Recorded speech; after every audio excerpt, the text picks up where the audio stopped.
जमील,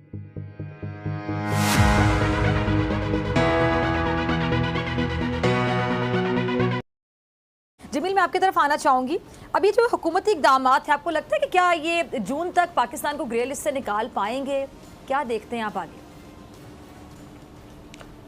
देखें फिजा, तमाम पैनलिस्ट की मैं बातचीत सुन रहा था। एक तो हमारे यहाँ कॉन्सेप्ट्स को बड़ा मिसअंडरस्टूड किया जाता है।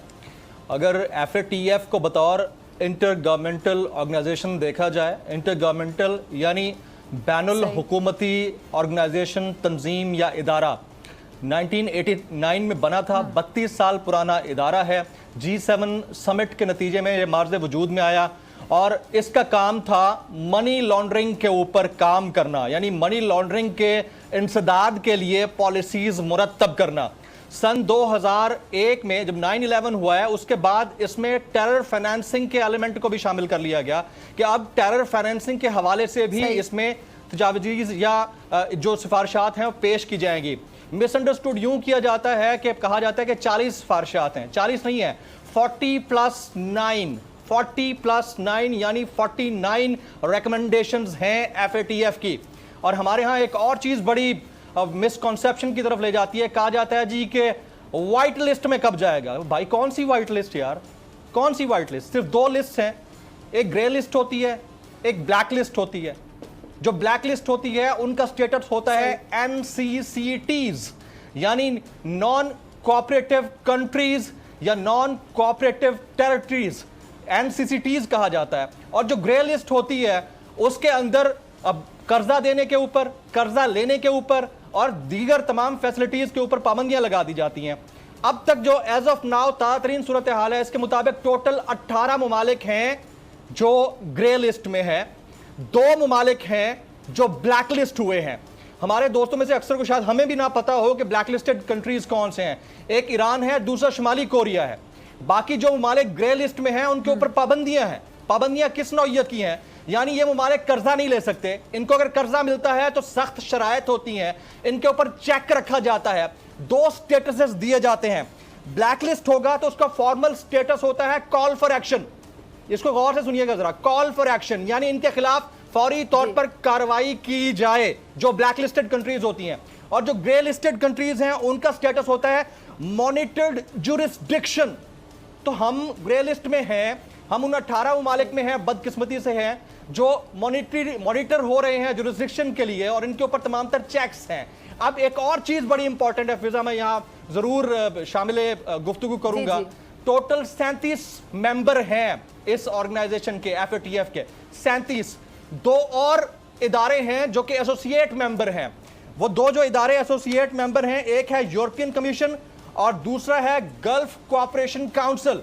बाकी 37 ममालिक में एक हमारा मुखालिफ तरीन मुल्क भी मेंबर है FATF का, and that is India.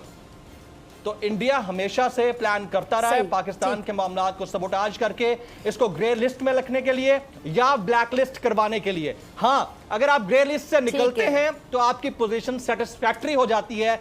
There is no white list kind of a thing. ठीक है। अच्छा, जमील ने ये इंडिया के हवाले से जो बात की, उसामा गाजी, ये बिल्कुल ठीक है कि भारत इस हवाले से साजिशें करता रहा है, लेकिन जो साबिका हुकूमतें हैं, क्या उनकी कोई गफलतें नहीं थी? क्या कोताहियां नहीं थी जिसकी वजह बनी? या सिर्फ हम कह सकते हैं कि भारत की साजिशें ही हैं? देखिए, अब दुश्मन तो आपकी कमजोरियों से फायदा उठाएगा ना। जहां जहां आप कमजोर होंगे हर उस सतह पर आपको उठाएगा। बड़ी गहरी बात है कि कमजोरी अपनी भी होगी ना तो दुश्मन उससे फायदा उठाएगा और उसको जरा ज्यादा बढ़ा चढ़ा देंगे। बहुत से ममालिक में ये होंगी। मैं ये नहीं कहता कि सारा कसूर हमारा है, हमारी कमजोरियां हैं, इसमें तो कोई शक नहीं है। इसीलिए तो हम जब दूर करते हैं तो उनको मानना भी पड़ता है कि पूरी तरह से हम उस पर अमल कर रहे हैं। लेकिन देखें कि 2008 में भी पाकिस्तान इस तरह से, जिसको हम ग्रे लिस्ट कहते हैं, उसमें रहा, क्योंकि वो इन्हांस मॉनिटरिंग का शायद टर्म यूज़ की जाती है वैसे तो, कि जी इनकी बड़ी सख्त निगरानी, जिसको हम कह लें सख्त निगरानी में इनको रखा जाएगा, तो उसमें हम आ जाते हैं। उसको फिर आम लफ्ज़ों में ग्रे लिस्ट कहा जाता है। तो अब ये 2008 के बाद 2009 में मुझसे निकलते हैं, 2012 में फिर हमें उसमें लिस्ट में डाल दिया जाता है, इन्हांस मॉनिटरिंग इनकी करेंगे जी। फिर 2015 में बाहर आते हैं, 2018 में फिर पाकिस्तान को डाल दिया जाता है। अब कोई इंडिपेंडेंट तो इस तरह नहीं, या गवर्नमेंट की तरफ से नहीं बताया जाता, लेकिन मेरे पास जो इन्फॉर्मेशन है वो इंडिपेंडेंट थिंक टैंक है, कोई टैब एड लैब, वो कहते हैं, उनका ये दावा है थिंक टैंक का कि जी 38 अरब डॉलर पाकिस्तान को नुकसान हुआ है। अगर देखा जाए, जब जब पाकिस्तान ये ग्रे लिस्ट में जाता है, फिर पाकिस्तान की माशी सूरत हाल मुश्किल में आती है, तो इस तरह से फिर आप देख लें कि जब पाकिस्तान को नुकसान होगा माशी तौर पर, तो उसका जाहिर है कि अब जो भी दुश्मन मुल्क होगा वो कहेगा जी इसकी मईशत को ही कमज़ोर किया जाए, किसी तरह इसको पीछे ले जाया जाए। आप जब भी देख लें कि कहीं भी पाकिस्तान को कोई सहूलत मिल रही होती है तो उस पर भारत जरूर वावेला करेगा, जी आप क्या कर रहे हैं, इसके साथ आप इस तरह के ताल्लुकात क्यों बना रहे हैं। हाँ। क्योंकि पाकिस्तान का अमन, पाकिस्तान में कुछ अच्छा हो रहा है, ये भारत को तो बर्दाश्त ही नहीं होता किसी भी। और वो पकड़े भी गए, रंगे हाथों पकड़े डिसेंट, तो जहां जहां उसका जोर चलेगा, जहां जहां उसका, हाँ जी, इक़वाम मुत्तहिदा की सतह पर भी आप देख लें। और ये नहीं है कि फिर पाकिस्तान भी ज़ाहिर है स्कोर सेटल करने की कोशिश करता है, जहां पाकिस्तान कर सके कि जी इंसानी हकूक़ की पामाली जहां जहां भारत कर रहा है वो हम दुनिया के सामने लेकर आते हैं।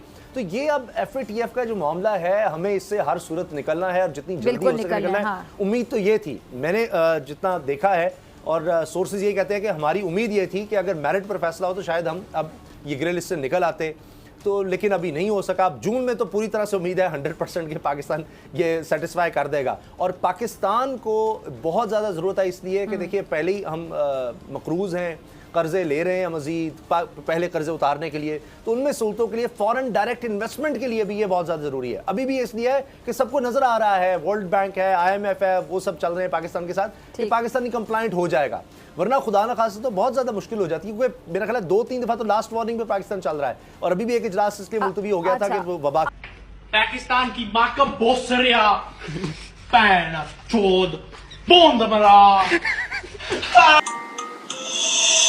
पाकिस्तान की माँ का बोस्ता